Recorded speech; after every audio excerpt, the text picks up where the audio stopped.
Grumble, grumble. Hey everyone, it's the Grumpy Meeple, and I've got a big time unboxing for you today of X-Men Marvel United. It finally showed up. So I've got 3 boxes for this thing. So let's dig into it and see what we've got. I do have multiple pledges, so a lot of it will be duplicates, but I've been waiting for this for a very long time. I love the X-Men. It's my favorite Marvel property. When I was growing up, I really wasn't even a Marvel fan per se. I was much more of an X-Men fan. This is in the early 90s, maybe the late 80s. So we're talking about stuff like the relaunch, X-Men #1. Talking about, which I believe they called Mutant Genesis when they put out a trade paperback of it. We're talking X Factor, Uncanny X-Men, red and or the blue and gold teams. That kind of era was my heyday. Although I dove in quite a bit to the backlog, obviously, once I got into it and once I got a little bit older too. So I love X-Men. I haven't played a ton of Marvel United. I have the original Marvel United. I think I only played it once. Not because I didn't like it, but I think I played it twice. Just because I just didn't get around to it.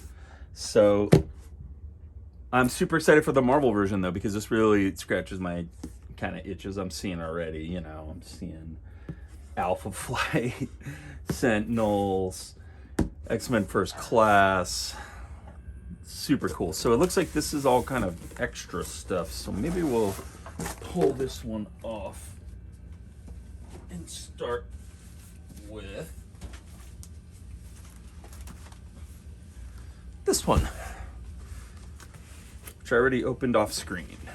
Let's get her centered up real nice here. Okay, boom. Here we go. Now we are opening a box. So right off the bat, we've got the core box. Marvel United. Oh, look at that. The Master of Magnetism, always quite possibly my favorite comic book character of all time. Juggernaut, Sabretooth, we've got Mystique, Scott and Jean, Wolvie, the Beast, and Storm. And I think even Professor X is in here. Is he on the front of the box somewhere? No, not really. Yeah, we've got Professor X already, as well. So, let's zoom in a bit. Make sure we can see this real nice. In the battle for mutant acceptance, the Brotherhood of Mutants see themselves as superior to ordinary people, hatching villainous plans to bend mankind to their will. But the X-Men uphold the principle that mutants and humans should live as equals and rise to meet every challenge. They'll travel the world in a desperate struggle to protect the innocent, face down dire threats, and confront these villains once and for all. This is ironic because this is actually not the current X-Men's philosophy anymore, at least going back a couple years to Krakoa. I don't know if that storyline is still active. I believe it is, but they basically decided, we just need to not be involved with these humans as much as possible, at least. So super cool artwork. Really, really excited to see this take on the role. So the interesting thing about the X-Men version is that you can see it on the back here. You've got these characters that are purple, and this is meant to represent characters who can be played as heroes or villains, I believe. So you can't be a hero Juggernaut in this game, even though he's been a hero, and for that matter of fact, so has Sabretooth. Although heroes are a pretty strong word. But you can play Magneto or Mystique as heroes. You can also play this game cooperatively or competitively, which was not the case in the previous version. It was strictly cooperative. So very excited to see that. Looks like that's just another one of those, so we'll leave that out. Next up, we've got, oh my god. Oh my god. I'm gonna pull the camera back just a bit. We've got the blue team. Gambit. Check a card. We've got Jubilee, we've got Rogue, and we've got Psylocke, and Mr. Sinister, another one of the all-time classic villains of the X-Men series. They started doing some really weird stuff with him in the mid-2000s, I feel like, where they like went back to his origin with Apocalypse and everything, and I don't really necessarily care about any of that. When I think of the X-Men, you know what I picture is the era of like Strife and the Executioner's Song and the series where Magneto comes back and rips Wolverine's adamantium out of him. That was kind of the peak of 90s X-Men for me. The art style, like Jim Lee on the art. And it was just a little bit more serious. It had a little more gravitas, and I feel like later in the 90s it started kind of moving away from that. And it always circles back, if you look at stuff like this storyline where the X-Men were basically, or the mutant kind was basically wiped out. House of M was pretty good, and you move from there into the storylines where they're all kind of holed up in San Francisco and just trying to survive, and you've got stuff like Messiah War from X-Force, and you've got The Second Coming, where Hope, one of the mutants who is in one of these boxes, is the first mutant to be born after M-Day, kind of signaling the potential for mutant kind's future. So they jump back and forth with the tone and the art style and whatnot, but that early 90s kind of run between X-Men 1 and X-Men 25, and then all the ancillary books like X-Force. That was when Cable formed X-Force. It was right around then. The rogue mutant team that was willing to use kind of methods that the X-Men were not, lethal methods if necessary. And he kind of weaponized the goofball next generation X-Men from the New Mutants. He kind of turned them into soldiers, which is pretty dope. And Sinister was a big part of that timeline. So you've got Banshee too. Okay, great. So you've got Banshee, Psylocke, Jubilee, Rogue, and Gambit as heroes. And then you've got Mr. Sinister and all the components that are associated to him. X-Men Blue Team is an expansion that not only adds 5 new iconic heroes, a sinister villain, and new locations, but introduces the new team versus team mode. This is actually... this pissed me off during the campaign. It's a cool idea. It just thematically bugs me. I have a real hang-up with the theme of my entertainment and like logical consistency within the universe. It's the problem that I have with stuff like Kenobi. It's the problem that I have with the Wheel of Time TV shows. If it breaks like the basic rules of the universe, it just really pisses me off, and it's almost unrecoverable. And this is kind of close to that, this idea of you can take your teams of X-Men and fight them against each other. And you can even be fighting against a villain. And the way that... It may just have been the way Simon wrote it, because they wrote it like, compete to see who can defeat Mr. Sinister first. And it's like, that is not a thing that the X-Men would ever do. Like, it's stupid. It's not... It doesn't fit into the internal logic of the universe. Like, they might compete in the Danger Zone, and if you just... Or is it the Danger Room? Yeah, the Danger Zone. That's Kenny Loggins. They'd compete in the Danger Room, no problem, but they're not fighting to see who gets to beat up Sebastian Shaw. So that may have just been a little bit of idiocy on Simon's part, which wouldn't exactly be the first nor the last time that would crop up. But anyways, next up you've got the gold team, so it's the other half of this for, you know, fighting your teams and whatnot. It also has duplicate components, which also pisses me off. So this and this have some of the same stuff, and it's not useful for both. That irritates me a little bit, but they're buying a lot of love back with just the art and stuff, because this is awesome. So you've got Colossus, another one of my all-time favorite X characters. I love Bishop and Archangel as well. Love Iceman. Sebastian Shaw is an incredible villain who is really understated while still being incredibly dangerous and threatening to the entire X-Men team. He's one of the villains who can take on the whole team if he has to, because of the way his powers manifest. So it looks like this box comes with Shaw, Archangel, Bishop. God, that Archangel mini is so awesome. I wish they had done an Uncanny X-Force box for this. That would have been awesome. They might have some Uncanny X-Force stuff in there. So Uncanny X-Force is a book that ran in the mid-2000s, and it was basically Wolverine. The X-Force as a team got shut down because it really was kind of becoming like an assassination squad, essentially. You know, Cable's X-Force in the early 90s were more aggressive than the X-Men in some ways, and not afraid to mix it up. But in the early aughts, mid-aughts, Wolverine formed an X-Men team that had people like real psychopaths, or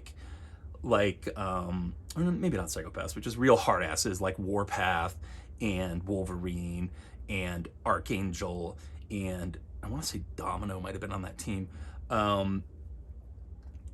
Killers, basically. And that's exactly what they did. They proactively went out and snuffed out threats to mutant kind.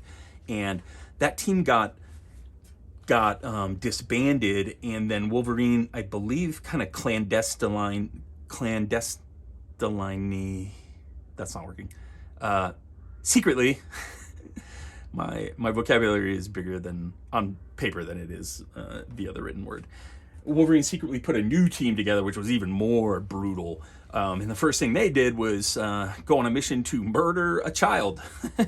That child happened to be Apocalypse, but nonetheless, or a new avatar for Apocalypse. So that was pretty dark, and it only got darker from there. And I wish that they had done a box just specifically of those kind of psychopaths, because it was pretty messed up. And that got into some of the alternate reality stuff. They crossed over with the Age of Apocalypse, which is one of my all-time favorite comic book storylines. I wish they had done an Age of Apocalypse box too, way more than the fucking Fantastic Four. I don't give a shit about the Fantastic Four. But I would love to see an AOA version, because in the Age of Apocalypse, basically what happened was this guy, Bishop, went back in time and caused the premature death of, or was involved in the premature death of Professor X before he founded the X-Men. And doing so created a dark future reality where Apocalypse rose up like 30 years prior to when he did in the main 616 timeline, and took over the world, killed countless millions of humans in his kind of eugenics war for survival of the fittest. And so you had a totally alternate reality where, you know, what's a good example from this set? This might be a better example. I'm trying to remember. Where Sinister is one of Apocalypse's 4 horsemen, for example. And where Scott Summers and his brother, Alex, the Summers brothers, are bad guys. They work for Sinister. And it was a really cool, really violent, totally bitchin' storyline. And I wish that if they ever did another box for these, I would love to see some of the alternate reality stuff, because that's the coolest stuff. I feel like that came out from that mid-90s stuff. And Uncanny X-Force crossed over with that, so that would have been really cool to see. Because you get an even crazier version of Archangel who ends up actually becoming Apocalypse. And so, but even here, you got some really cool stuff here. The challenge for mutants has always been unification. While the power of the villainous Hellfire Club is a threat to humans and mutants alike, the Gold Team must also contend with the rivalry of other X-Men teams. No, they really don't have to, because that's bullshit and not canon.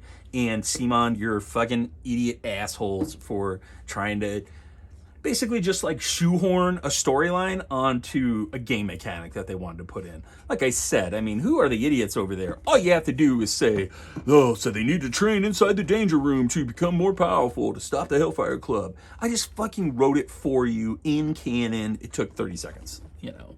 But these are not mental giants we're dealing with over at Simon's, so of course they had to screw that up too, but yeah, so you've got Sebastian Shaw. He's incredibly powerful. His mutant ability is the power to absorb and redirect energy, basically. So when he gets hit by projectiles or even Wolverine's claws, because he's swinging them, he absorbs the damage, and it increases his muscle mass and his durability and his strength. So he becomes this unstoppable beast. The more you throw at him, the more powerful he becomes. So he's always been a thorn in the side of the X-Men. And this particular X-Men team would have quite a bit of trouble actually taking him down. I think Iceman would probably be your best bet, but he couldn't kill him. He could just put him on ice for a bit. But Forge and Bishop with their weapons isn't going to do anything. Archangel can't slice him apart. Colossus can't hit him hard enough to overpower him. So these guys would struggle. Psylocke could take him down with one psychic knife. But yeah, so this set comes with Iceman, who is a clear, like an ice-looking miniature. So awesome. Can't wait to see it. And then it comes with Forge as well as Colossus, Bishop, and Archangel. Forge is a really cool character too. I really liked him. X-Men Gold Team is an expansion, blah, blah, blah, blah, blah. Okay, so this is the same text that was on the other box. So you've got those two sets. Next up, we've got Deadpool. Marvel United Deadpool. I like Deadpool. I would have much rather this be an Uncanny X-Force box because Deadpool was on that team and was a critical part of that storyline.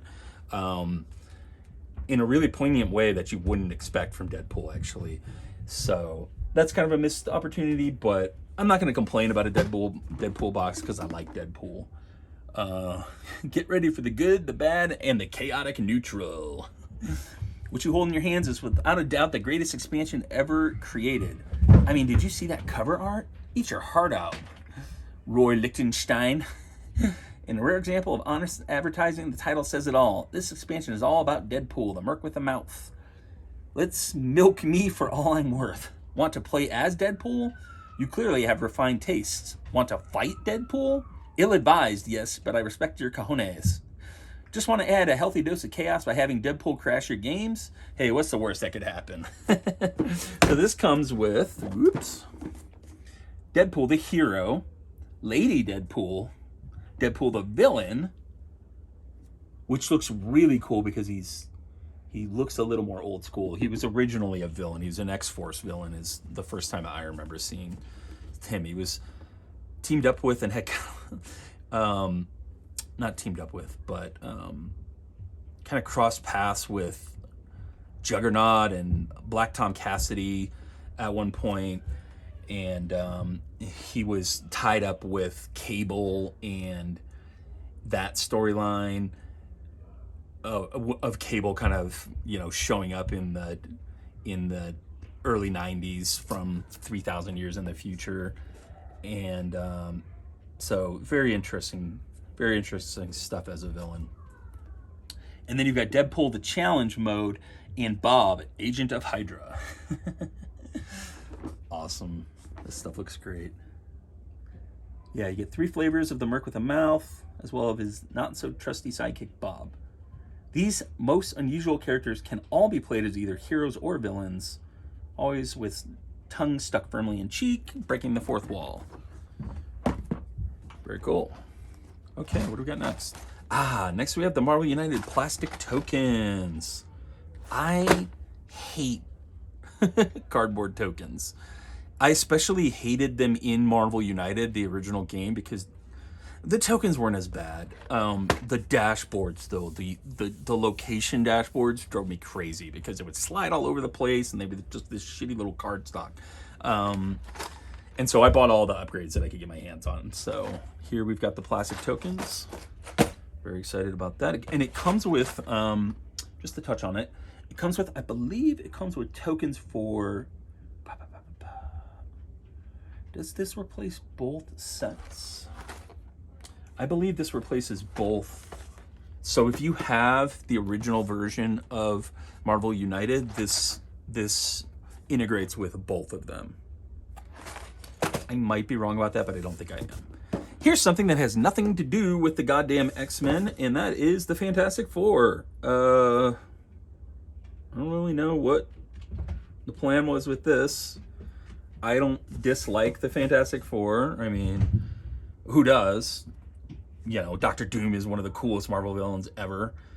But this has fuck all to do with Marvel United X-Men. It has nothing to do with the X-Men. And it felt very much like, you know, this was fan service. They're never gonna launch a Fantastic Four X-Men separate from this because nobody cares that much about the Fantastic Four to run a whole campaign off of. They just don't have a big enough bench, to be honest. There's 4 of them. So, you know, like the X-Men were perfect because there's like 60 X-Men and hundreds throughout the life of the franchise. Anyways, what the hell is this doing here? I don't know, but they are cool figures. You get Mr. Fantastic, the Invisible Woman, the Thing, you get the Human Torch, you get the Silver Surfer, which is awesome, Super Skrull, and Doctor Doom. So, very cool. An expansion that brings Marvel's first family to Marvel United. Join the Fantastic Four, the mysterious Silver Surfer. They use their unparalleled teamwork across all new locations to stand against the ever-adapting powers of the Super Skrull. Super Skrull is very cool. And battle the nefarious plans of Doctor Doom and his unstoppable Doombots. So, pretty cool, but get it out of my X-Men game, honestly. They should have put that out with the original Marvel United. It has a lot more to do with that than it does with X-Men. And I know that there's somebody out there who's actually read a comic in their lifetime who's going to say, but what about the Sun? Whatever the hell his name is. The son of Sue Storm and Franklin Richards is his name, actually. He's the son of Sue Storm and Mr. Fantastic. And he was supposedly an Omega level mutant, but it turns out he's actually not. They found this out during the Krakoa arc because he couldn't go to Krakoa. The gates that lead to Krakoa only work for mutants, and he couldn't get through. So, not a mutant, has nothing to do with mutants, and nobody at CMON is savvy enough to even know that any of that ever happened. So, it's just them slapping, you know, another license on to make some money, but that's all right. Moving on, we've got X-Men First Class. This is another set that I would have happily replaced with something a little cooler, like something from the alternate universes or Uncanny X-Force or something like that.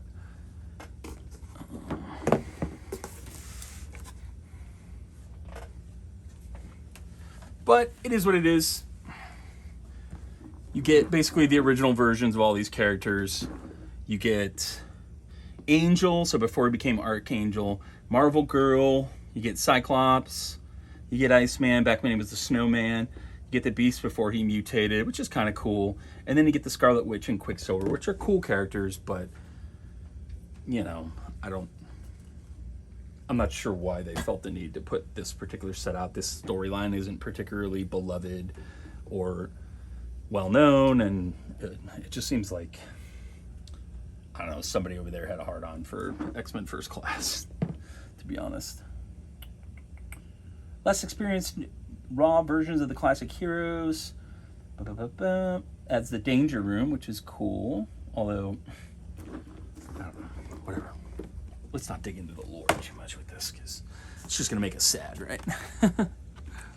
Okay, here we go. We've got the X-Men Marvel United cardboard locations. This is exactly what I was talking about in the core game and all of the stretch goals and stuff. These are just flimsy little, really thin cards. That was one thing I noticed about the production quality of Marvel United, the original game, was that the cards are trash. Like, they're ultra thin. And these locations were as well, which means that they were very unstable on the board, and it was annoying dealing with them. And so definitely had to go for the upgrade on that. And then here we've got the very large, very cool stretch goals box. And just the front of this box is just doing all sorts of wacky stuff. You've got Weapon X Wolverine, awesome X-13, Nightcrawler, and Shadowcat, Kitty Pryde, fan favorites for sure. You've got Namor, Pixie, Blink. She's actually from the Age of Apocalypse timeline. Dazzler, Havoc, that's Cyclops' brother. There's all sorts of fan service in here. You've got the White Queen, you've got the Dark Phoenix, Toad. You've got Omega Red, love Omega Red. He's another character that came out in the early 90s. I don't know, he's not that great of a character, to be honest. He's just really cool looking and likes to fight Wolverine. And then you've got Onslaught, which is the psychic merging of Magneto and Xavier's like dark side, essentially. Over here you've got the New Mutants, you've got Magic, you've got Warlock, which is freaking awesome. You've got Legion. This guy caused the Age of Apocalypse by murdering his dad before his birth, creating basically like, you know, a parallel reality. And also wiping himself out of existence at the time. Of course, he came back. Wolfsbane. You've got, I think her name is Mirage. I might be wrong about that. And then you've got Sunspot. Man, there's a lot of characters. I'm not going through all these. There's too many. But look at all these stretch goals. This thing was worth backing just for this, to be honest. This is an insane amount of really awesome miniatures. And I do give Simon credit for going pretty deep on this. There's a lot of oddball characters on here that basically nobody has ever heard of, you know, like Cloak and Dagger. Longshot isn't that well known these days. He was really cool back in the early 90s. Sunfire, Pixie, Puck and Guardian, Snowbird as well. They're from Alpha Flight. Yeah, some of the villains are really cool. Deathbird, Mastermind. You've got Callisto, Lady Deathstrike. You've got Sauron from the, what the hell do they call that in the comic? The Savage Land. Yeah. Don't feel me now. You get the Brood Queen, which is awesome. Mojo. It's the Silver Samurai. There's just so much awesome freaking fan service in here. You've got Legion, Emma Frost, Marrow, Spiral, and Namor, all playable as heroes or villains. So no complaints on the good old stretch goal box, because that thing is packed with awesome stuff. All right, next up we've got Days of Future Past. This is one of the all-time classic X-Men stories.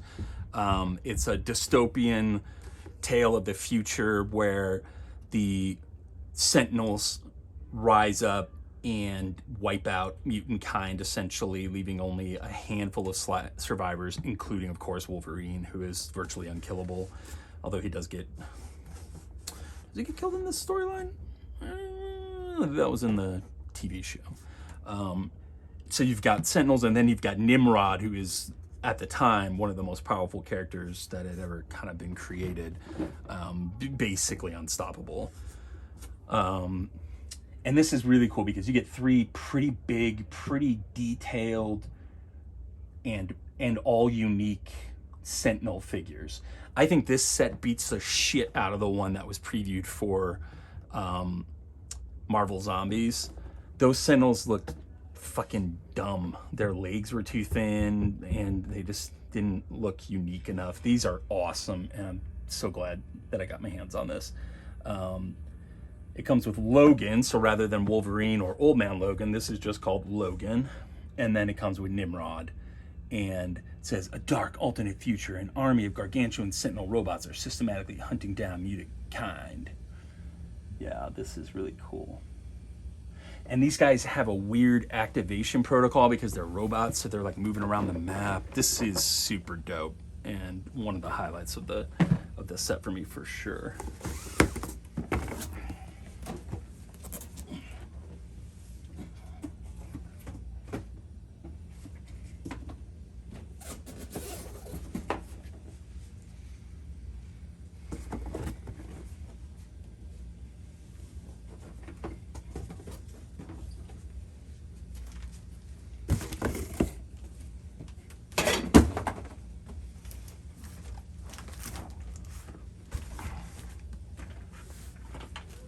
Lay down.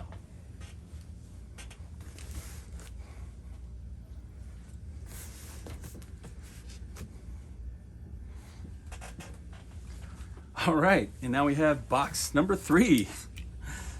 I got everything for this. I don't even know what's in this. We've already shown so much.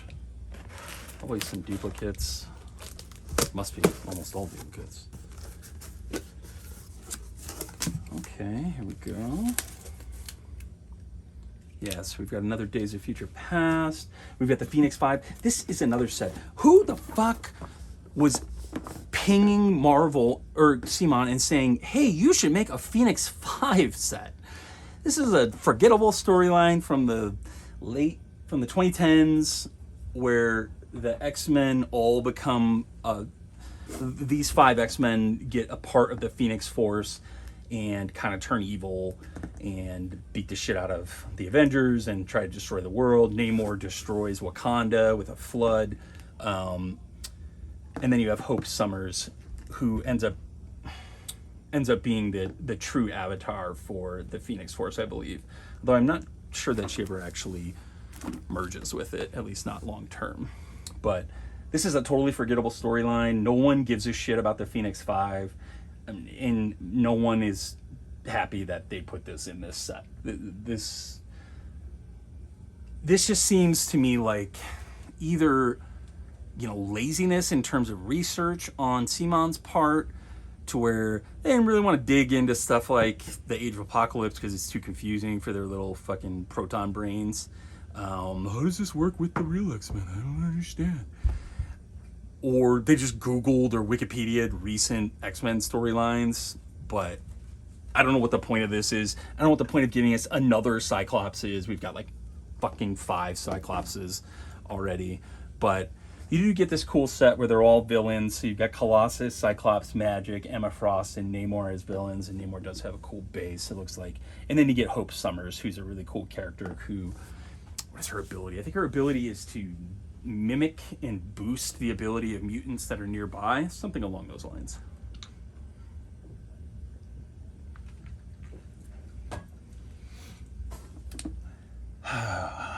Phoenix 5 is an expansion that brings a momentous saga. It really wasn't a momentous saga. That's fine. They could have done a Krakoa box, and that would have been the most awesome thing that has ever been created. But of course, again, the storyline for Krakoa, which started with House of X and Powers of 10, which probably confused them right off the bat because they read the title and they said, Powers of X and House of X? Okay. No, it's House of X and Powers of 10, you fucking jackasses. But not comic book fans and too stupid to understand the subtleties of a fairly complex story like Powers of 10. House of X. So way easier to just make the one where a bunch of bad guys come out and they're all X-Men and they have the Phoenix power. Derp derp. So still cool, but whatever. I wasn't chomping at the bit to get my hands on some of that sweet Phoenix 5 branded content. This is what I'm fucking talking about right here, though. This is dope as shit. Cable. This is the X-Force box, the OG X-Force, kind of the original X-Force. Not technically the original, because there was a team from the 80s that had dupe in it. That was like a joke thing. I don't think it was even a real team, or had a run of its own. But this is early 90s X-Force, and the most badass, one of the more badass incarnations, where you've got Nathaniel Summers and his son, his clone Strife, who travel back in time to deal with Apocalypse, basically, because he's taken over the world in the 3090s. And these two are both, it's complicated. He is the son of Scott Summers and Madeline Pryor, who was a clone herself of Jean Grey. He got infected by Apocalypse with a techno-organic virus that turned half his body into organic steel, basically, and was threatening to kind of eat him alive. So his father decided to, through the help of a character named Ascani, send him 3,000 years into the future, where technology had advanced to the point where they could cure him, or at least stop the spread of the virus. And when he got there, the first thing that the clan Ascani did was they cloned him, because they feared that he would die, and they needed him and his incredible telekinetic powers to help stave off Apocalypse, who had essentially taken over the world, and the clan Ascani were the last of the kind of the forces arrayed against him, or certainly the most potent. Apocalypse attacks their home base, murders them all, assumes that the one that is kind of not all jacked up is the true son, and takes Strife and raises him to be a tyrannical leader just like him, and leaves Cable, who they believed was the inferior clone, to die, basically. And so that's how these two get into the mid-90s, where they meet up with, Cable meets up with Domino in the Wild Pack, which I'm not even going to get into. And then you've got Cannonball, who is one of the founding members of the New Mutants, along with Shatterstar, who is from the Mojoverse, actually. And his birth storyline is almost weirder. I don't have notes in front of me, so I'm not even going to get back into it. It involves Dazzler and Longshot and Shatterstar himself in a very weird way. But he's a cool character who has dual swords, and his mutant abilities were always very kind of understated in the X-Force run. It wasn't even clear that he had like a kind of ability beyond the nature of his biology, which meant he had hollow bones, so he was really quick and agile and durable. And the fact that he just was like a master swordsman and superhuman level warrior, basically. So let's see what it says here. Created by Cable out of the remnants of the New Mutants, the X-Force is unlike other X-Men teams who focus on reacting to villains' schemes and protecting the innocents. Following Cable's philosophy of get them before they get you, the X-Force is an aggressive team who actively attacks evil mutants every chance they get. Pooling together the powers of an eclectic group of mutants, they can deal with any challenge that comes their way. Very cool. New locations, new minis. Cannonball's mini looks pretty cool. Shatterstar's mini looks very cool. Cable's mini looks freaking incredible. Cable is like the Fabian Niceza nightmare of Rob Liefeld and Fabian Niceza. Like, he's the archetype for like, he's got a gun that's 3 times the size of his body, and he is just covered with packs and little pouches and swords, and he's super huge and ripped, and and fucking belligerent, and he was kind of an archetype of that time that that Cable kind of exemplified in my mind, at least. And so he's got his trademark absolutely gigantic gun from the 31st century. And then you got Strife, who is an like almost Omega level telepath and telekinetic.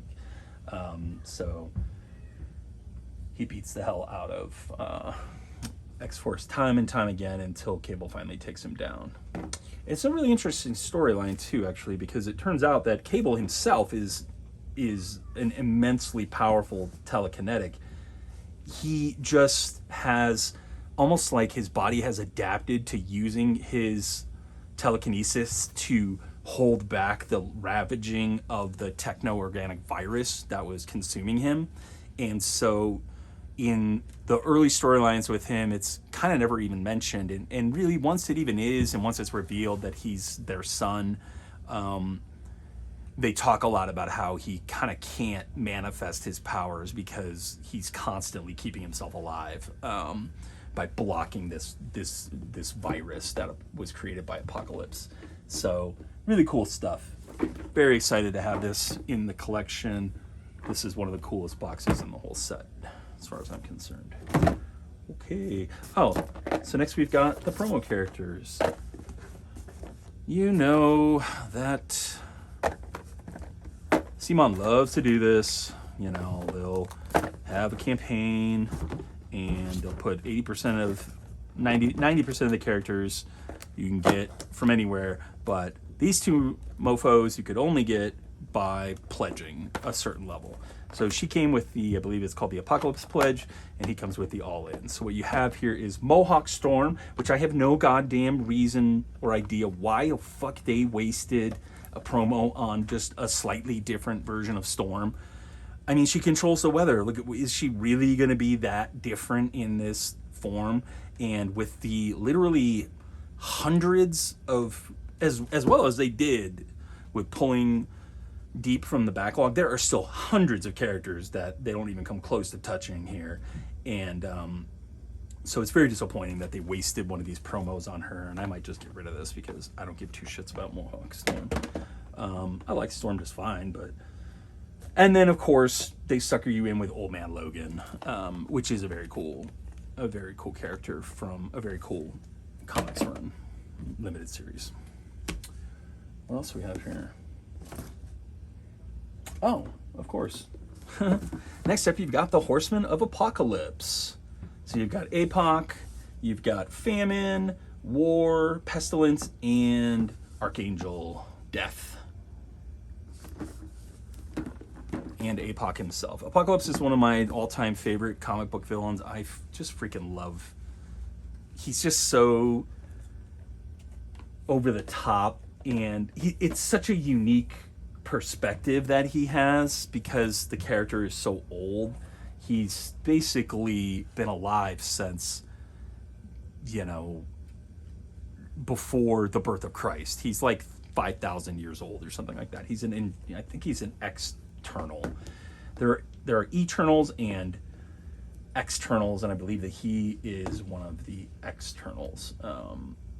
And so he's long-lived.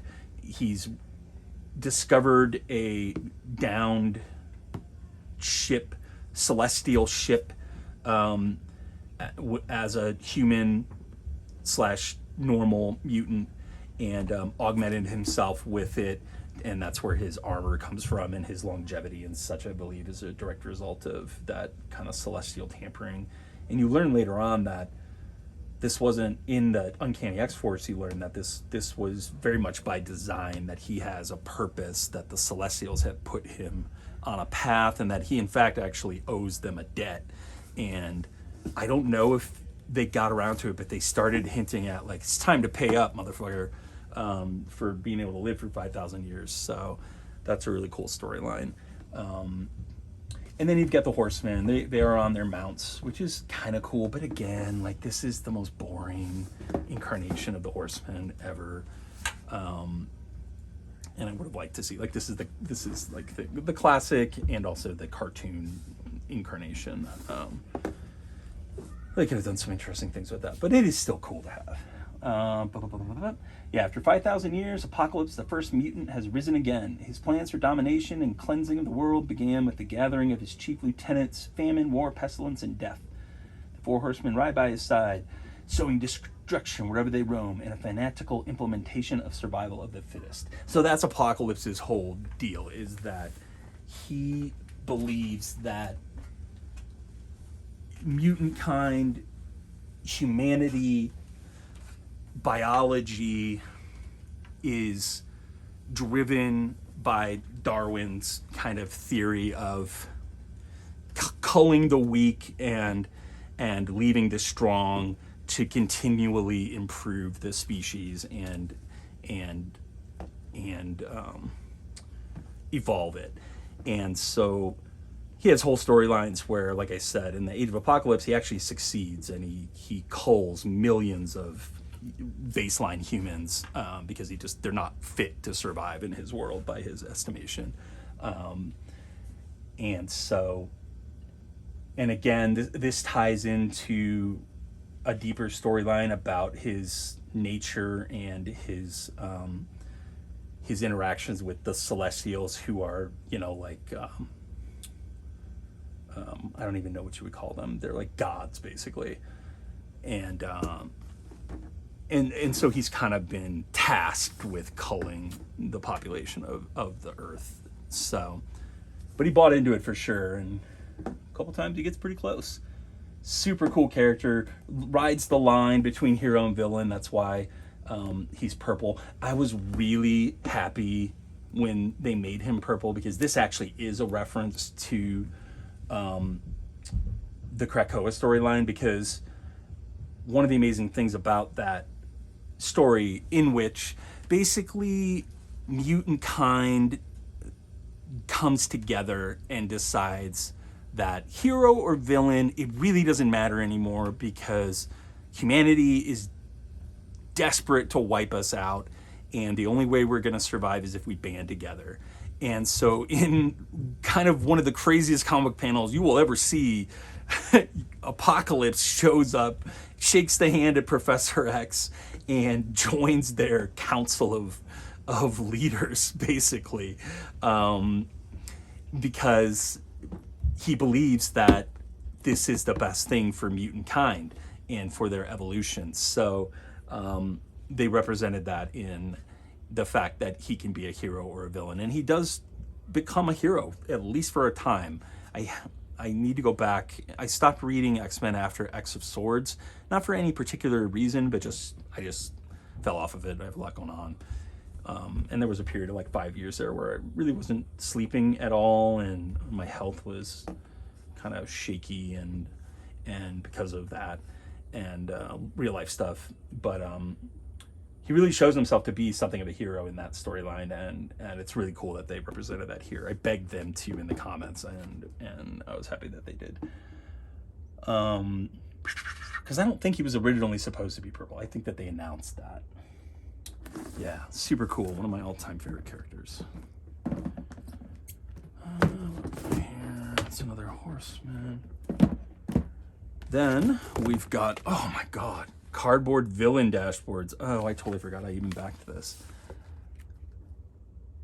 Yes.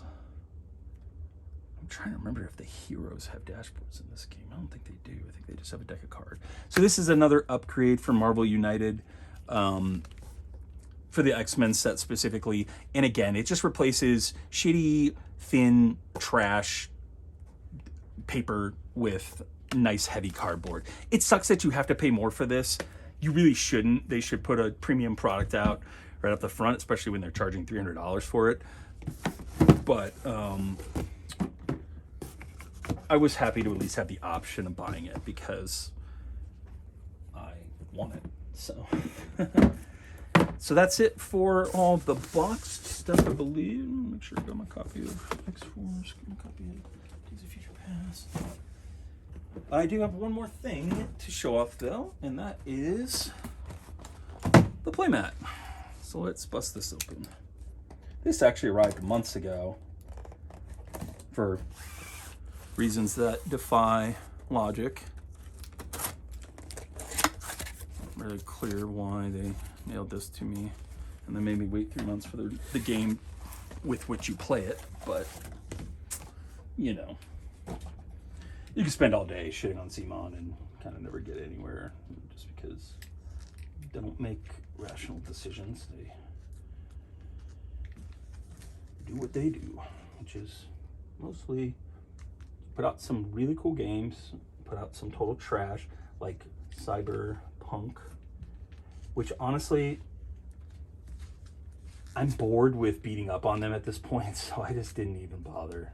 I was going to do a whole video series where I ridiculed them for putting out a board game based off a 3-year-old video game that pissed off the entire world by being a bug-loaded piece of shit for the first 2 years of its existence. At a time when the entire world is already pissed off at CMON themselves because of their ridiculous shipping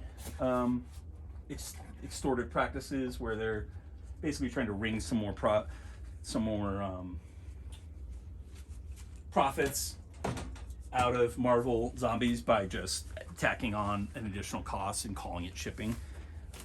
Despite the fact that, you know, all of this stuff is public knowledge. We know what it costs to ship these things. We know container costs. We know what every other campaign of a similar size is charging, like this one, which was like $40 to ship. But whatever. CMON is kind of stupid in a lot of ways. They do make quality products, kind of. I don't know. The quality has been slipping as well. I have Massive Darkness. I have the all-in for Massive Darkness, and I haven't unboxed it yet because of the horror stories I've heard. And I've heard similar horror stories about this product, and I really hope that they end up being untrue, because I would like this to be a quality product. Okay, so I'm a little disappointed with this mat, to be honest. It actually is not the greatest quality. It's kind of thin, and it is stitched, but I don't know, it just feels kind of cheap. Let me flip it around. It's pretty big. Holy crap, it's freaking big. This is a big board game table. Make sure that that thing is even on screen. Yeah, it's on screen. It is the screen, right? So, one cool thing is that it is double-sided. So you've got the Marvel United side, which is blue to match Marvel United. And then you've got this really nice kind of circle play area, which is useful. It is cool. The setup for this game is a little, you know, it's helpful to have it laid out here. Okay, obviously, boop, boop, boop, boop, boop. There. That's why I felt like this was of some value, because the core boxes, they don't come with a board at all. It's not like this replaces a board. In the core boxes, you just have to set all this stuff out yourself, which is fine. It's not hard, but it is nice to have it all laid out and kind of beautiful. And there are some instructions on here for you to help, although they're a little blurry and a little hard to read. That's a little disappointing. And there seems to be something going on over here. Oh, this looks like it's bent or something. Kind of busted up a little bit, but overall, not bad. Dog shit compared to like the mat that I have on my table, which is a Game Toppers mat, but sufficient. Should be sufficient for gameplay and might help organize the game and give it a little bit more table presence. So that's it. That is my unboxing for Marvel United X-Men. Every single thing that came with it, basically. Every single X-Men related thing, at least. I don't have the Kickstarter for Marvel United, and while I toyed with the idea of buying all that stuff too, the fact of the matter is that there's no situation on which I play with even a tenth of all this stuff, much less adding on all that stuff as well. And so there's no value in buying it for me.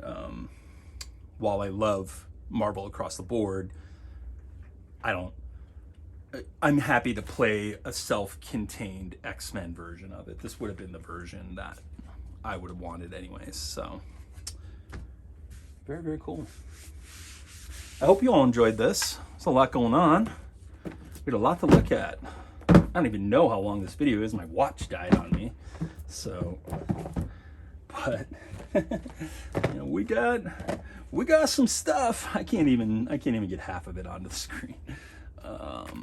So you definitely got some stuff for your money. It also definitely cost a lot, but at least it didn't cost $200 to ship, huh? So that's all I have for now. Hope you enjoyed this, and I will talk to you later.